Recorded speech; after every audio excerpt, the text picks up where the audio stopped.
Well, let's go to our New York correspondent, Sherwin Bryce-Pease now. Sherwin, the history between the United Kingdom and America is centuries old. In fact, America got its independence from Britain 1776.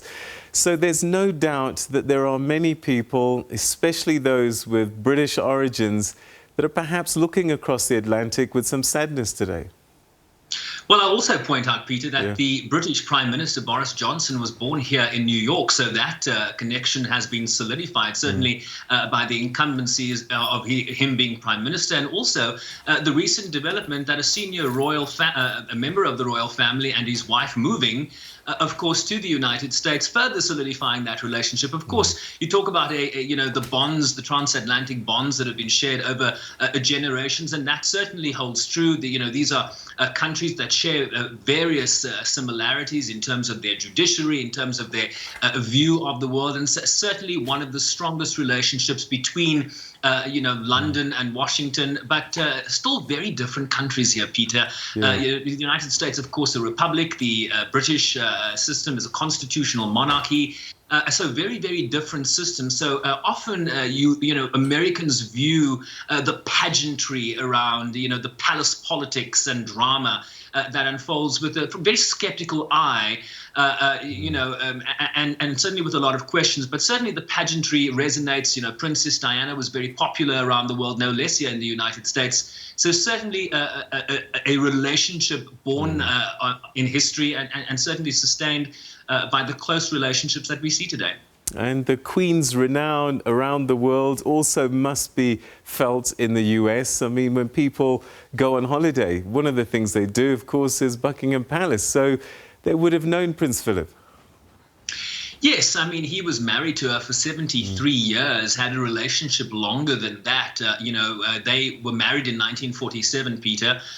Queen Elizabeth's father, of course, became the surprise king, King George, of course, after the abdication of his brother, King Edward, ascending to the throne in 1936. And they got married in 1947. And within 5 years, King George passed away suddenly, so he married into this family, not expecting to be, the monarch's consort as quickly as it happened, and the longevity with which he was able to sustain that. We referred to a statement from former President Barack Obama in that piece preluding this conversation. Peter, I just want to read you a little bit more of what the former president wrote on his Facebook page a short time ago. He writes that at the Queen's side, or trailing the customary two-step behind, Prince Philip showed the world what it meant to be a supportive husband to a powerful woman. Yet he also found a way to lead without demanding the spotlight, serving in combat in World War II, commanding a frigate in the Royal Navy, and tirelessly touring the world to champion British industry and excellence. Through his extraordinary example, he proved that true partnership has room for both ambition and selflessness, all in service of something greater. Just a wonderful tribute from the former president. Of course, you'll remember during their presidency, President Obama and First Lady Michelle Obama, of course, on a state visit to the United Kingdom, hosted at Buckingham Palace by Queen Elizabeth II and the late Prince Philip. And having lived so long, they've met all of the presidents, and all these presidents, not just America, around the world.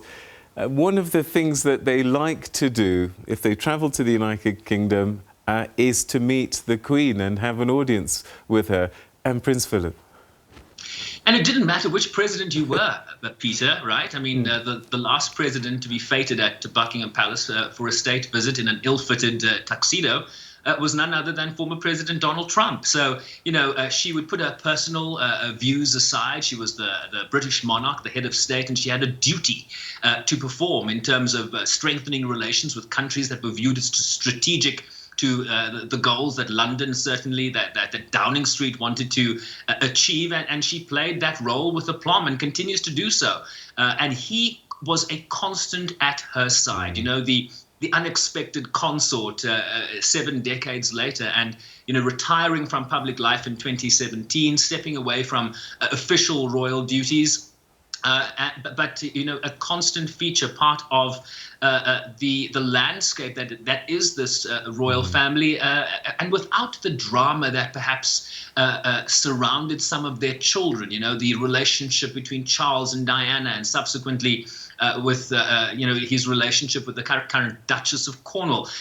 You know, the controversy around Prince Harry and Meghan leaving under such strange circumstances, controversial circumstances, moving to the United States. There was really not a lot of scandal that surrounded the consistency with which Queen Elizabeth II and the Duke of Edinburgh were able to portray the stealth of the royal family, aka the firm. I will just tell you, Peter, that there is a statement on the website, the Archwell Foundation website, which is the NGO website of the Duke and Duchess of Sussex. And it says very briefly, a banner on the front page: in loving memory of His Royal Highness, the Duke of Edinburgh, 1921 to 2021.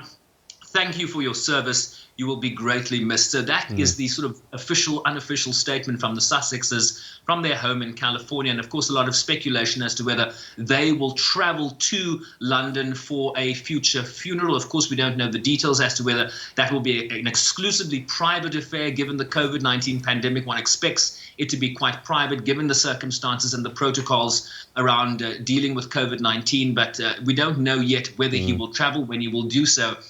Given the fact that Meghan Markle is, of course, expecting their second child.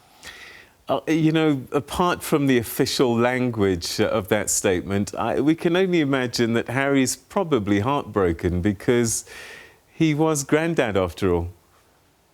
Yeah, absolutely. And you know, after the controversy of that Oprah Winfrey sit-down interview with them, there was, of course, a very brief statement from Buckingham Palace soon afterwards to say, you know, that they will continue, Harry will continue, and Meghan will continue to be members, loved by the royal family. And you'll remember there was a brief interaction with the press with Prince William at an event soon after that interview, where a reporter shouted to him whether he had spoken with Harry, and he turned to say not yet, but that he intended to do so. Harry, of course, in the Oprah Winfrey interview, talking about how he had not yet interacted with Prince Charles, the heir to the throne, since their move to Los Angeles. But one imagines that those conversations are now happening, given, you know, the statement that came out of Buckingham Palace, that they were going to address this internally. So one expects that he will travel to London for the funeral, but those details, of course, not official yet. All right. You know, people start talking about legacies and things like this.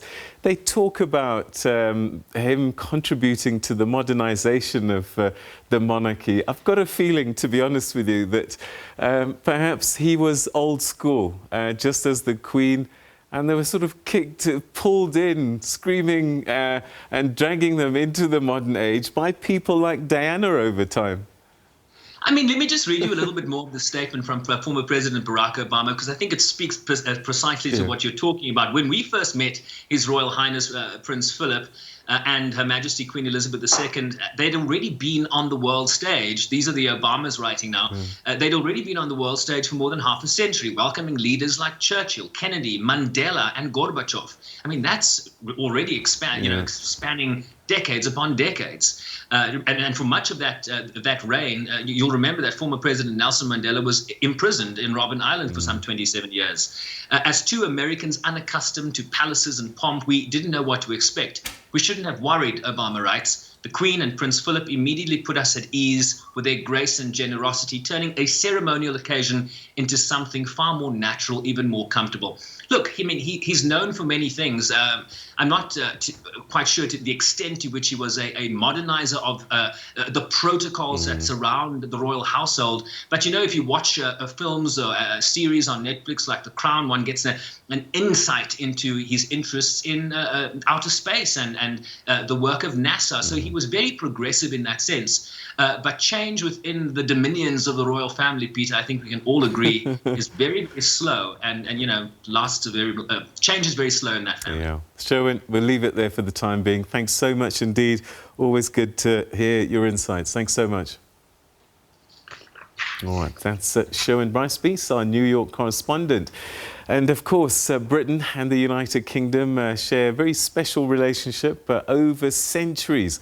And Prince Philip, a man who's seen a lot of that history, will certainly be remembered on both sides of the Atlantic.